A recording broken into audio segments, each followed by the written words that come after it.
En primer lugar quisiera decirles que me siento muy contento de estar aquí.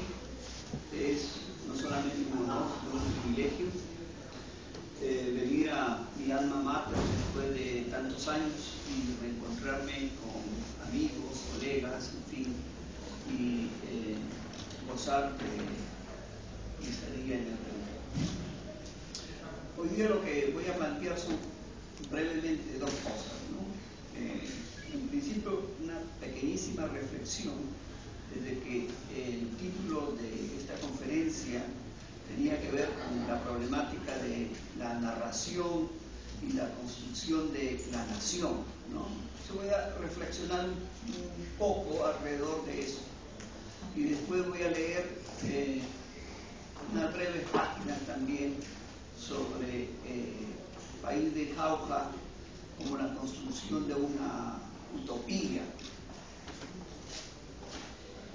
En 1983 se publicó un libro muy importante para el debate acerca de la problemática de la narración y la construcción de la nación. Ese libro de Benedict Anderson se titulaba Comunidades Imaginadas, en inglés Imagined Communities. La primera edición, como dije, se publicó en 1983, después han habido otras ediciones posteriores. Y uno de los aciertos de ese libro fue problematizar la concepción romántica que clasificaba y evaluaba la literatura de acuerdo a una serie dada de esencias de lo nacional o Waldheister. Tales esencias aparecían como una mera abstracción cuando se confrontaban con la realidad inmediata y resultaban ser, como el nacionalismo, otra ideología que intentaba siempre fallidamente dar una razón de una totalidad diferenciada, plural, heterogénea y asimétrica.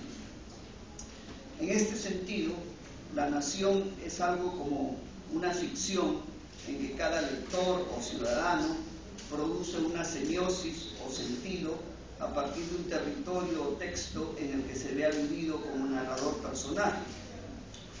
Una ficción, en efecto, que él cree le dice algo significativo o verdadero sobre su pertenencia a un país determinado. Recordemos que para Benedict Anderson una comunidad imaginada es diferente de la relación cotidiana de los individuos en una comunidad real. El individuo de la comunidad imaginada guarda en su mente algo así como un mapa cognitivo o imagen mental de la afinidad que guarda con otros miembros de su país que participan, por ejemplo, en un partido de fútbol. Anderson lo expresa muy claramente cuando dice que una nación, cito, es imaginada porque los miembros incluso de las naciones más pequeñas nunca conocerán a la mayoría de sus conciudadanos, se encontrarán con ellos o incluso oirán de ellos. Sin embargo, en la mente de cada uno vive la imagen de su comunión o de su pertenencia a una comunidad. Si los estudios de Benedict Anderson, Eric Hobsbawm y Fredric Jameson produjeron un cambio de paradigma teórico, encajando la cuestión de la nación y su narración dentro de los llamados estudios culturales, es preciso preguntarse a la vez cuáles son las precondiciones ideológicas de este movimiento. Los estudios culturales presuponen que la categoría misma de literatura es un producto romántico y debería ser sustituido o enmarcado dentro de la categoría de discurso. Ahora bien, aunque parezca una verdad de perogrullo, es importante señalar que nuestra propia formación académica trae acompañada una malformación que no pocos críticos notaron cuando apareció el libro de Anderson: la creencia de que las formas narrativas, escritas sobre todo, ocupan un lugar privilegiado en la creación de una conciencia nacional. Si Si asumimos que desde los albores mismos de la independencia se va formando una conciencia criolla, esta no se construye solamente en base a los escritos de los letrados y eruditos, sino que dentro del contexto de una población, en su mayoría analfabeta, entran en juego un vasto sistema semiótico que incluye formas de transmisión oral e iconográficos. Como muy bien lo ha señalado Yolanda Salas a propósito de la figura de Simón Bolívar, los intereses, por ejemplo, de los grupos populares construyeron una imagen muy opuesta a la de los criollos. Los primeros colocaron el nacimiento del Libertador en una región predominantemente negra de Venezuela y le adscribieron además una madre negra. Estos son los mismos sectores que, según Salas, actualmente perciben a Bolívar como un chamán con poderes curativos y capaz de intervenir en los problemas del presente. Claro, la debilidad del discurso de Anderson, que por otro lado fue un libro muy importante, como ya lo reiteré, reside precisamente, ¿no?, en insistir en la letra escrita y en su incapacidad de tener presente el discurso oral. La insistencia de Anderson del papel de la escritura y especialmente de la novela como el género que le da a la gente un sentido de la totalidad y de nación es por eso engañoso o por lo menos inexacto. Valdría preguntarse si esto es cierto, entonces, ¿cómo se explica la participación de los sectores populares en la guerra de la independencia? Lo que nos enseña el estudio de William Rowe y Vivian Schelling, ¿no?, Memory and Popular Culture, Memoria y Cultura Popular en Latinoamérica, por ejemplo, es que los sectores populares supieron producir su propia iconografía que desafiaba los símbolos de la república de los grupos criollos. La Virgen criolla se convierte en la Virgen como mamapacha, símbolo de la abundancia reproductiva. De todas maneras, es conveniente recordar, a riesgo de caer en la unilateralidad, que la visión de la nación que se impuso, por lo menos en el Perú y en muchos países de América Latina, coincidió con la versión oficial de los sectores dominantes.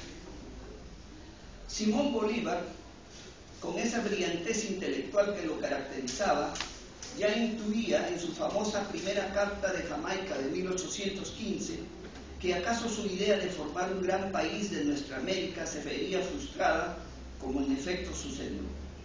Lo que surgió, ya lo sabemos, fueron muchas repúblicas cuyo trazo fronterizo fue cortado indiscriminadamente por caudillos, dictadores, presidentes de turno y las potencias imperiales. El resultado ha sido una cartografía donde las fronteras geográficas no corresponden con los límites culturales. ¿Acaso es posible dividir el área cultural aymara ahí donde termina el actual territorio peruano? Queda claro por eso que una de las características de la nación como una comunidad imaginada es que corta a través de la desigualdad, la explotación, los rasgos culturales o étnicos y establece una camaradería profunda y horizontal entre sus habitantes. Los rasgos, costumbres, tradiciones que constituyen, entre comillas, la peruanidad es el resultado de un proceso histórico inserto dentro de una variable geográfica y un territorio asumido como peruano. El eslabón más débil de los estudios consagrados a la nación y su narración ha sido el del espacio y la geografía. Nos olvidamos a menudo que, en parte, el desarrollo desigual de nuestro capitalismo es resultado de su geografía y que no se puede llevar el proceso de la acumulación originaria del capital fuera de un ámbito geográfico. Por otro lado, si algo aprendemos de la lectura de La Vorágine, Don Segundo Sombra, Doña Bárbara, El mundo es ancho y ajeno o 100 años de soledad, es que los capitalistas y sus agentes se afanan por cambiar estos espacios y la relación que establecen los individuos con el mismo. Este es un espacio poblado por un determinado número de habitantes, organizado de acuerdo a cierta forma de relaciones sociales, formas productivas, tecnologías y cierto tipo de instituciones. Tampoco puede olvidarse que la esclavitud, la extracción del oro y la plata hicieron posible la acumulación primitiva del capital y la revolución industrial europea. En este sentido, no existe algo así como Macondo, esa otredad alejada del capitalismo. Todo lo contrario, como señalaba Marx en su Grundrisse, el capitalismo tiene un apetito voraz que lo impulsa a destruir barreras espaciales para intercambiar o conquistar y convertir el mundo en un inmenso mercado. Esta variable geográfica determina no solo nuestra economía, sino también su cultura. Y como trataremos de arguir un momento, el atlas de la novela peruana en parte coincide con el mapa de nuestro territorio. Es un país topográficamente fragmentado, cuyos habitantes han estado condicionados ya sea por la presencia de la cordillera de los Andes, la impenetrable selva amazónica o la cercanía del mar Pacífico. Una mirada a nuestra literatura nos presenta un atlas donde la mayoría de las obras se produjeron en Lima. Podría ser de otro modo en una sociedad fuertemente centralizada como la peruana, donde el capital, la industria y las instituciones culturales dominan el escenario nacional. Bueno, después hablo de las novelas de la ciudad, pero en fin, me voy a saltar todo esto. He traído copias de mi trabajo, pero quiero concentrarme ahora un poco ya en la novela de Edgardo Rivera Martínez. Yo tuve el privilegio de tener al doctor Edgardo Rivera como profesor, y todavía me acuerdo que tomé una clase sobre el romanticismo, pero también sobre el simbolismo y el parnasianismo. Y como jovencito que era en esa época, me quedé siempre muy admirado por la erudición y las constantes referencias al París del siglo XIX. El doctor Edgardo Rivera Martínez tenía una gran capacidad de evocación de la ciudad de las luces. Y años más tarde, cuando tuve la oportunidad de ir a París, creo que en parte la influencia del doctor Rivera Martínez hizo que viese quizás a la ciudad de París a través de los lentes prestados, si se quiere, de Rivera Martínez. Porque al final me di cuenta de que de alguna forma, ¿no?, uno no ve la realidad con ojos desnudos, sino que de alguna forma nuestro conocimiento de la realidad siempre es textualizado, ¿no? Pero también descubrí, porque el doctor Rivera Martínez era un tipo más bien recatado, ¿no? Que nunca nos decía, por ejemplo, que estaba escribiendo, ¿no? Yo me imaginé que lo hacía, ¿no? Y después descubrí, claro, con los años, que era un gran escritor, narrador, prosista, en fin. Y lo que después he descubierto con la publicación de País de Jauja es que no solo estaba escribiendo cuentos y novelas, sino que mi hipótesis es que de alguna forma él estaba construyendo un país imaginario, porque para mí la novela es un poco eso. Entonces, aquí van algunas ideas sobre la novela. La novela de Edgardo Rivera propone, creemos, otro sentido de la modernidad andina. País de Jauja de Edgardo Rivera Martínez apareció en 1993 y fue una de las finalistas en el concurso Rómulo Gallego de 1995. El autor de País de Jauja ubica su relato en una relación compleja frente a la tradición cultural europea de la que su propia obra emana, y la proyección, configuración y recreación de un mundo andino lector de esta novela no puede menos que pensar en la crónica del Inca Garcilaso de la Vega como uno de los fundadores, en sus comentarios reales, de la interpretación de mundos separados y unidos a la vez por ricos procesos de transculturación. Esta novela enuncia con una profunda conciencia narrativa la disparidad entre las estructuras de la imaginación y la realidad social y cultural de un mundo aparentemente tan alejado como Jauja. Simultáneamente, es el esfuerzo más logrado en la reciente narrativa peruana de integrar mitos, leyendas y tradición andina dentro de la episteme europea. Vargas Llosa había intentado este mismo procedimiento en su novela El Hablador de 1987, donde el discurso bíblico y kafkiano se mezcla con los mitos y cosmovisión machiguenga. Por otro lado, La Jauja de Gardo Rivera Martínez nos recuerda esa localidad de la montaña en Los Adioses de Juan Carlos Onetis, una novela que se publicó en 1953, a la que acuden a curarse los tuberculosos. Pero a diferencia de la obra de Onetti, poblada de personajes solitarios, pesimistas e existenciales, los personajes de Rivera Martínez tienen una voluntad afirmativa de la vida.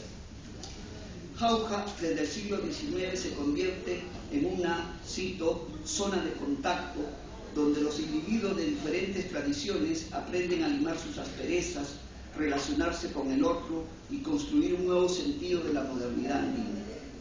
El espacio de los acontecimientos, la ciudad de Jauja en los años 40, constituye aparentemente un caso especial. Durante la colonia, los jaujas gozaron de ventajas relativas gracias a su alianza con los españoles y desconocieron la encomienda o el régimen de la hacienda. Pero es también el espacio de la otredad, la utopía y la leyenda del país de los jaujas. Ya entrado el siglo XIX, se divulgó la fama de su clima benigno y sus virtudes para la cura de la crisis pulmonar. Acudieron enfermos de diversas regiones del Perú y del mundo que en su interacción con los jaujinos, especialmente mestizos, hicieron posible el desarrollo de una cultura cosmopolita en el centro mismo del mundo andino. Esta novela es, pues, imagen de un país posible, donde la realidad, como en el país de la leyenda, se funde en el discurso de la ficción. Esta novela se sostiene a partir de la narración de la vida de Claudio, adolescente que descubre el amor y la tragedia, y va tomando conciencia de la pluralidad de vertientes culturales de la que él mismo es el resultado.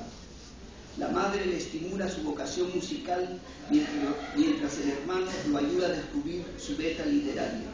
Esto lo lleva a grabar la música andina que toca en el piano y a interesarse en la obra de Homero, pero simultáneamente en las relaciones orales transmitidas por una vieja sirvienta.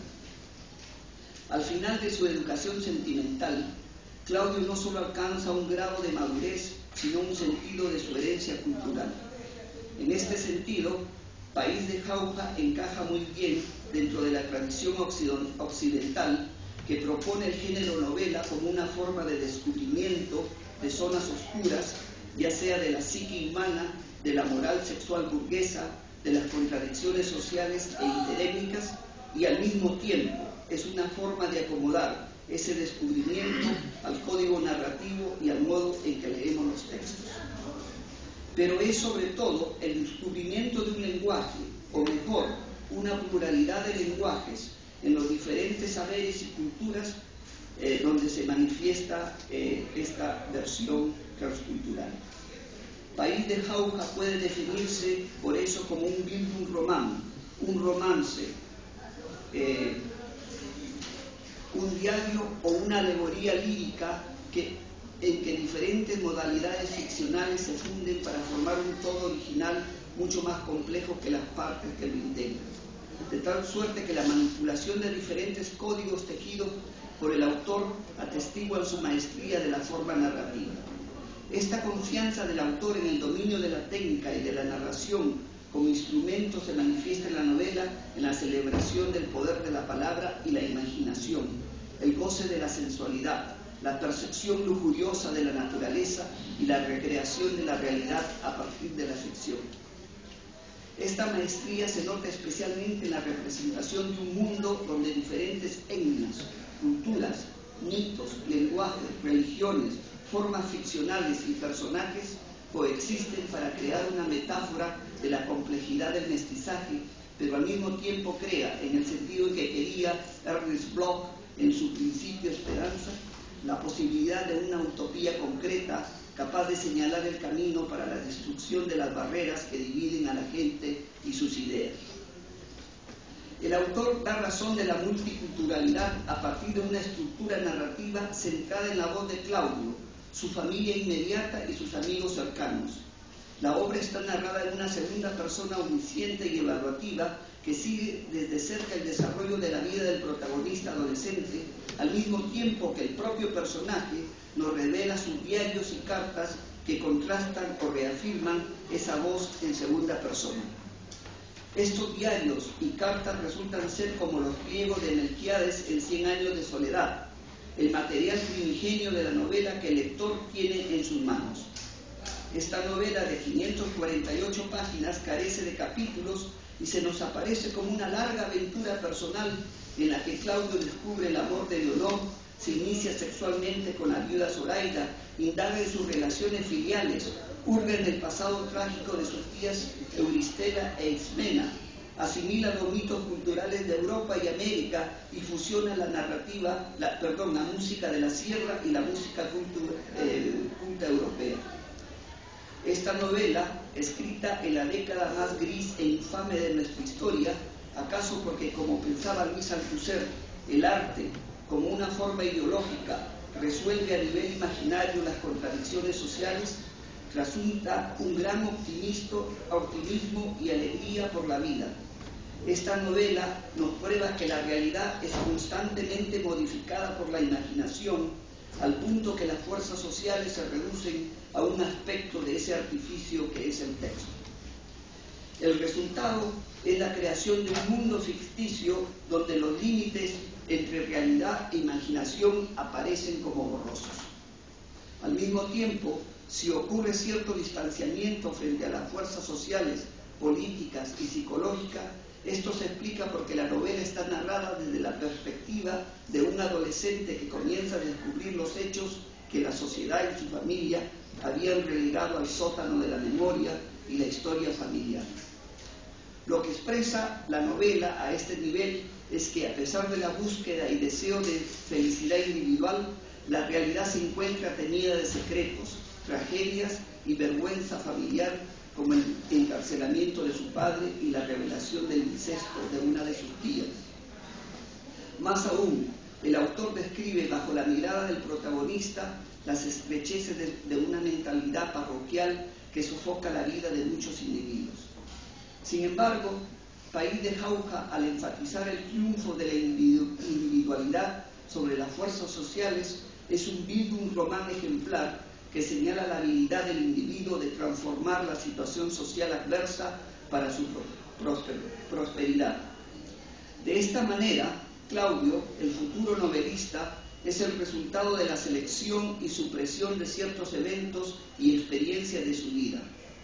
La retórica característica de la descripción en País de Jauja produce un desplazamiento significativo donde lo personal deviene nacional, o mejor, la historia personal se proyecta alegóricamente en la historia con H de la nación. Pero es una historia contada no a partir de esa megalópolis limeña que se traga todo, sino de su contraparte periférica, andina. Acá el orden se invierte, la verdadera modernidad capaz de tomar en cuenta al otro emana desde los Andes. Algunos personajes que al principio de la novela aparecen apoyando el relato en su carácter anecdotal, como es el caso del carpintero Fox Caro, asumen progresivamente una mayor estatura y profundidad en la medida en que son portavoces de causas políticas o religiosas, al mismo tiempo que Claudio va descubriendo dimensiones nuevas acerca del mundo. En efecto, Fox Caro lo introduce en una suerte de visión panteísta de la naturaleza andina.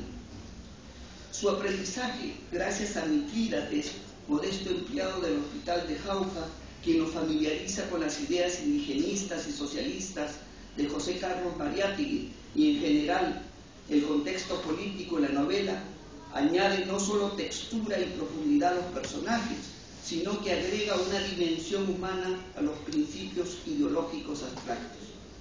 Al enterarse Claudio que su padre fue encarcelado por comunista, logra desentrañar las fuerzas vivas del racismo, la injusticia y la explotación indígena. También le da la oportunidad de reflexionar sobre su identidad mestiza y las posibilidades de su identificación parcial con el mundo andino. El mundo andino se le presenta a Claudio como una memoria, formando parte del imaginario cultural compartido por los habitantes de Jauja. Pero cada uno, a su manera, interpreta o ha recibido una versión ligeramente distinta del mito. Claudio se desvela buscando algo así como la verdad o la esencialidad del mito que nunca logra alcanzar sencillamente porque, como ha hecho notar Lévi-Strauss, su verdadera existencia es la variación de formas dentro de un paradigma arquetípico. En otras palabras, la función del mito es independiente de su verdad. Las diferentes versiones del mito de los Amagus corroboran la tendencia del mito a multiplicar las similitudes de secuencia narrativa, figuras y rasgos estructurales que le da un carácter sistémico. Solo al final de la novela, Claudio, conversando con Fox Caro, logra desentrañar la verdadera importancia de los mitos andinos. La identidad mítica sirve para dar cohesión al pueblo andino oprimido o ser parte de una comunidad imaginada. Las tensiones entre un discurso oral y la familiaridad textual escrita divide la conciencia del protagonista. La ideología que emana del texto puede resumirse como el deseo de integrar estos dos mundos.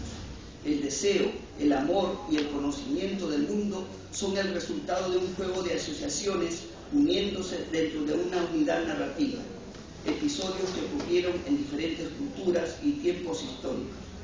Este juego de correspondencias, cercano a la teoría simbolista de Charles Baudelaire, de la que Edgardo Martínez hablaba muy a menudo, de hecho, en sus clases sobre el simbolismo, une lo visible y lo invisible, pero también conecta las variadas percepciones sensibles a través de imágenes que sugieren un sentido de universalidad a las expresiones, a las experiencias individuales. Así, el sentimiento de Claudio por la naturaleza, los mitos, los libros y la gente en general parece emanar de un todo que es al mismo tiempo trascendente y personal, local y cósmico. El sentimiento amoroso de Claudio y su deseo mismo los coloca dentro del mundo de la representación y alusión literaria. Como los personajes de Proust, Dostoyevsky o Stendhal, es un deseo mimético o textualizado. Su deseo y conocimiento del mundo es el resultado de la voraz canibalización de otros textos. Es un hambre intertextual que presupone varias lecturas, miradas y sonidos. La interpretación del mundo por parte de Claudio presupone ya una preinterpretación.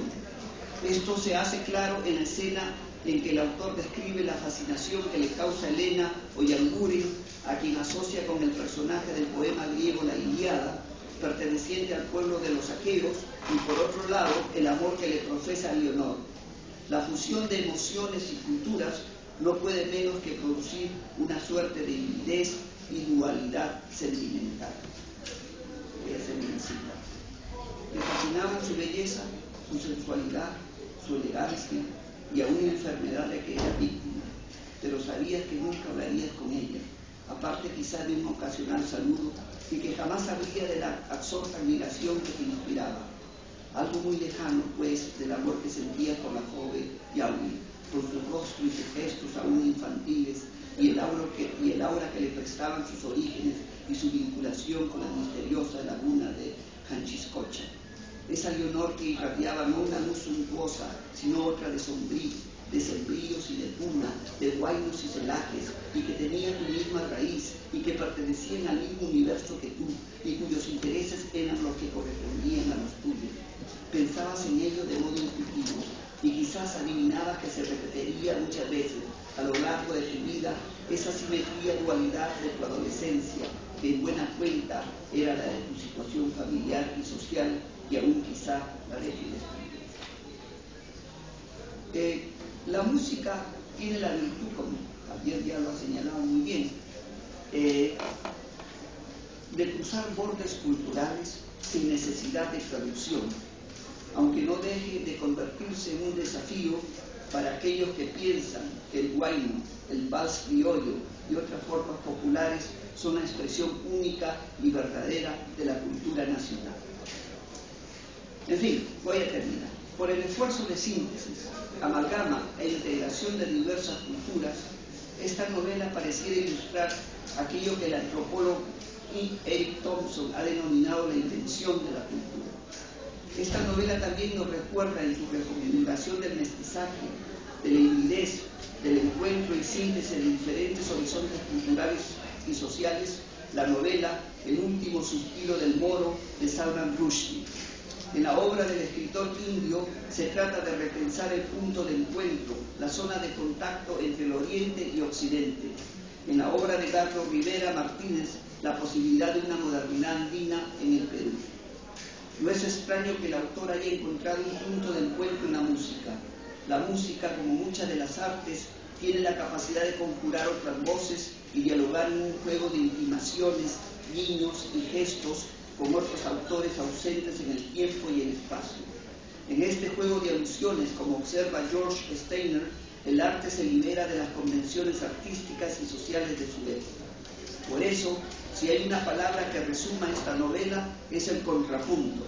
Los mitos, leyendas, tradiciones y conciencias se dispersan y juntan como ondas melódicas en la textura musical. En la síntesis creativa se pierde, contrariamente a lo que piensa Harold Bloom, la ansiedad de la influencia. La invención de una cultura, la modernidad andina, en el caso de Rivera Martínez, aparece como un proyecto de colaboración colectiva. Y a pesar que la configuración de los personajes extranjeros está bien definida, en la novela el acento recae en la comunidad de intereses y rasgos humanos. Las pasiones, el deseo de libertad, la urgencia estética parecen ser, si no los mismos, similares en todos los seres humanos. Así, esa dialéctica hegeliana entre lo particular y lo universal acaba siendo una síntesis en la cultura andina. Gracias.